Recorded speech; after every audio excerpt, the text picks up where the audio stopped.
All right, as promised, I have video phoned Adam Rankin here, and I wanted to start, Adam, just by asking you a question. Sure. Like a professional journalist. Yes, sir. How does it feel? How does what feel?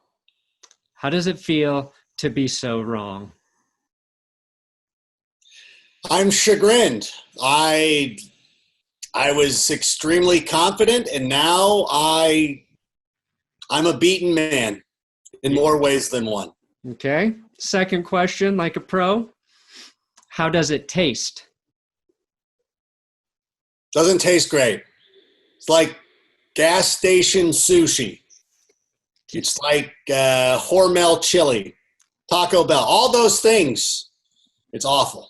Yeah. But does it taste like humble pie like Aaron Rodgers and Tom Brady are having to eat? Does it taste like humble pie, Adam? I like being in that company, so yes, it's very humbling. Wait, now I'm offended that you would put me in the same class as Aaron Rodgers. Tom Brady, sure, I'll take that one. But Aaron Rodgers, how dare you? Yeah, that's a real mix of emotions to be paired with Aaron Rodgers and Tom Brady. Seriously, though, I did want to allow you the opportunity to just apologize to me very quickly here. Yes, Brandon, I did doubt you. I thought that you were a little too full of yourself and like, oh, look at this guy coming in on the internet thinking he knows more than me, the great Adam Rank. That is not even possible. But here we are. It's not even week 10, and I'm already mistaken. And I owe you, all of your great fans, the Denver Broncos organization. I owe John Elway an apology. One of the best football moments of my life was being at Qualcomm Stadium for Super Bowl 32. Now, I have not witnessed the Bears win a Super Bowl yet, but watching the Packers lose one, I've got to imagine that feeling is pretty amazing. So I wish I would have thought of that before I besmirched you and disrespected you the way that I did. And I hope that at some point, I know it can't happen now, and I know it's going to take some time, but I hope at some point we can be friends. And I think color coordinating, as we've done today, is a step in the right direction. Very, very planned on our part. I think we have moved into the realm of friendship. This was a good week for, national media hosts to apologize to John Elway. So I do appreciate that. And I think we can all relish in Super Bowl 32 and just you enjoying the Broncos winning that game. I hope helps turn Broncos country into, your favor. But seriously, now we can be really seriously serious. Sure. Both our Broncos and Bears have just 3 wins this season. I guess, how many first-round draft picks would you give for Brandon Allen right now? I think all of them. I think for the next 5 years. And it's funny watching the Broncos, and it is the Spider-Man pointing meme, like, oh my gosh, we're both the same, where you have 2 stellar defenses. Right. And I listen, even without Bradley Chubb, I think the Broncos defense is very good. But at some point, man, what must it be like to be a defender on either the Broncos or the Bears? You're like, God damn it, we got to go out another 3 and out. We got to go out there again and try to deal with this and try to save the day. And I mean, Fangio's got to be beside himself. Like, I just left this stuff in Chicago. Now I got to go deal with it here in Denver, and it's frustrating. But I am happy that Allen was able to rise up. I will tell you, too, that I was on NFL Fantasy Live on Friday, and I said, you know what? I don't believe the hype of people saying that they're picking up the Browns' defense. I go, I guarantee you that Allen has a good game, because we've seen it a lot this season from guys like Gardner Minshew who've come in there and done well, and I was excited to see him. Anytime you see a young guy like that get his opportunity and make the most of it, you got to enjoy it. Even if it meant that I was going to have to come apologize. I did want that for you. Yeah, no, it's been a weird year for backup quarterbacks coming in and getting wins. I think I saw a stat there, 24 QB wins for guys who didn't start week 1, which I was just like, that's that's kind of crazy. And I mean, Brandon Allen, all he had to do was play decent football and be a better fit, I think, for what the Broncos wanted to do offensively, which is where the one part you were right about is Joe Flacco, not super mobile. Big surprise. Would you take Joe Flacco right now over Mitch Trubisky, though? I was thinking about that. Like, what is the base level of bad that would really be an improvement over Mitch Trubisky? I mean, even because I really do believe, and I think this is one of the things that maybe the Broncos will address during the offseason, because I know when you have an offensive coordinator coming in from the Kyle Shanahan tree that maybe there's something there. Maybe there is something there. And we'll see as the season moves forward with a quarterback who's actually probably able to better execute the offense that they want to run. But watching these games with the Bears and looking at all the open receivers who are being overthrown, underthrown, thrown into, like, he's not making any reads. Everybody who comes in and makes fun of the coach's game plan or anything, and he makes some weird decisions about having Tariq Cohen in at the goal line and stuff. And I'm like, okay, I'll give him that little dalliance and let him do his thing. But there are so many missed opportunities and so many missed open players, and if you can just slide a protection over or do anything, then what is the base level? Like, if Andy Dalton was the quarterback of the Bears, I honestly believe they might have just one loss this season, maybe two.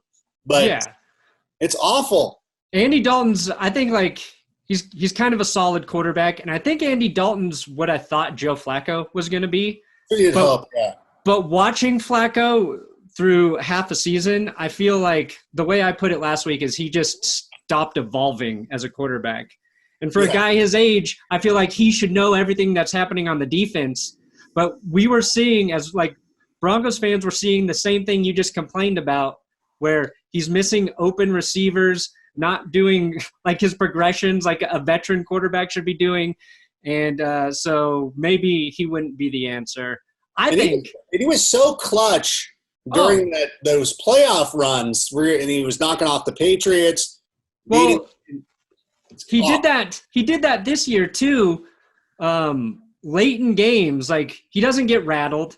He had a comeback drive against the Bears, which obviously did not work out in the Broncos' favor, but they lost in that exact fashion 3 times this season. So I don't know. I think there's a lot of things going wrong when your team loses like that, but it proves that if you don't have that quarterback position locked in, your defense can be great and you can win some games, but it's not sustainable by any means. No, it's very true. But the good thing, you always see this too a lot in the NFL, is that good teams, like teams with good nucleuses, like obviously the Broncos are going to be loaded on defense again next year. And now if things play out like they've been playing out, hopefully, you guys don't ruin it by winning too many games. You don't want to finish 8-8. You might as well go full tank mode and get that top 6, top 8 draft pick and really lock in a superstar and a stud. But it'll be interesting to see what they got going on. I still, and gosh, I mean, there's a lot of good parts of that team too. I love what Noah Fant did. He was one of my sleepers this week. I think that he's going to end up playing really well and doing what they did against the Browns without really having to rely on Royce Freeman too, who I still believe in. I still think that's a good running back stable that you guys have. So I think that there's a lot of opportunity to get well, and I think next year, I don't know. I'll let you guys be the judge of this. Now, next year I'll probably be very optimistic about the Broncos. I could have that reflected in the prediction that I give out, or if you guys want me to S on them again so you have something to rally around, I can also do that for you as well. Yeah, my only request would be no matter what you pick, at the very end when it's your final number, that just for 1 second they superimpose my face doing a wink on the screen.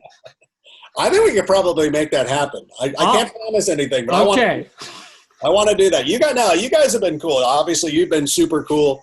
The 49er fans who've actually been playing very well, obviously, have been super cool. And then all the other fans who were super heated, like the Bengals fans disappeared very quickly. Right. Redskins fans suddenly became like huge fans of mine. They're like, what did you know? And I'm like, how did you not see that one coming? I mean, come on. Dwayne Haskins? Like, what did you think was going to happen? But, and some of the rest of them, the Titan fans are like, here 1 week, gone the other. It's like, get out of here. You guys were not going to Who tested your patience the most? You know what? I don't honestly believe that anybody is really testing my patience. I feel like the nastiest. Oh, I don't even want to say because it's just like one or two people, but some of the fans were a little bit like too. Which fans? Titans. Titans fans. Oh, okay. Like it's which is so weird. Like even like obviously when I first saw your stuff, I thought it was hilarious and I thought it was good, and I thought the 49er fans at first were on the verge of going super nasty, but I've been going on KNBR and doing a lot of things with them, and they're cool. They're Californians, so eventually they're gonna be like, yeah, whatever. But I guess when you're messing with the South, they get really defensive. So I was surprised, but ultimately 99.9% of people are having a good time and laughing at me because I'm an idiot. So that's, it's part of the fun. Well, I mean, I think like after you reached out and I was like, oh yeah, he is really cool. And I think maybe some people took it a little too serious. Not anybody who would make a YouTube video about it criticizing you, but the other people for sure. But it is so true. Like the YouTube, like that's where, again, I know that I said that on GMFB, like all our talented people are now doing YouTube videos and obviously now becoming more familiar with your work and becoming a huge fan of it. It's awesome. Like, see a lot of that. So and what's your channel again? Just plug it right now. It's Adam Rank NFL. It's very, we're getting there. We're doing it's a lot of fantasy football right now and a lot of Bears stuff. So hopefully it'll continue to pick up and start to gain some steam, but just want to give, other people opportunities and trying to reach, as many people as possible. We're all on different platforms of social media, and some people are only Twitter people and some people are only Instagram people. So just trying to find a way to just reach out to everybody and just trying to have fun and be accessible and do what you got to do. That's cool. I had one piece of advice for your YouTube if you want it. Yeah, please. You're a big wrestling guy, right? Yes. I think you got to do a wrestling review show. I know it's not NFL. I don't know if you can do that on your current channel, but I thought I haven't seen a lot of is it WWE? Yes. WWE, AEW, all that stuff. There is like what culture kind of dominates that, and they're pretty much the only one. Is it? Okay, yeah. So I think that's not I don't know how helpful that advice is, but I thought it would be cool to watch an NFL guy doing the wrestling stuff because I know you're passionate about that. Yeah, probably more so. And it is funny too. And you can talk about that. I wanted to let everybody know too. And one of the reasons I don't get super heated when people are upset is I'm also a sports fan. And even though that I'm from Chicago, I've lived in Southern California for so long that I actually grew up rooting for the Angels. So whenever somebody besmirches Mike Trout, I get super I got to realize okay, I understand, I'm mad at this person for the same reason everybody else is always mad at me. So try to have a little bit of perspective. But it doesn't stop me. I mean, this guy doesn't know what he's talking about. How dare you? So I'm there. I'm with all of you. So I understand it and everything like that. It's always cool. Okay, Adam, I appreciate you taking the – oh, wait, one last question if you got the time. Okay. What's something about, working at the NFL Network that somebody like me wouldn't know or realize? It is funny how much of a real job it is, some aspects of it.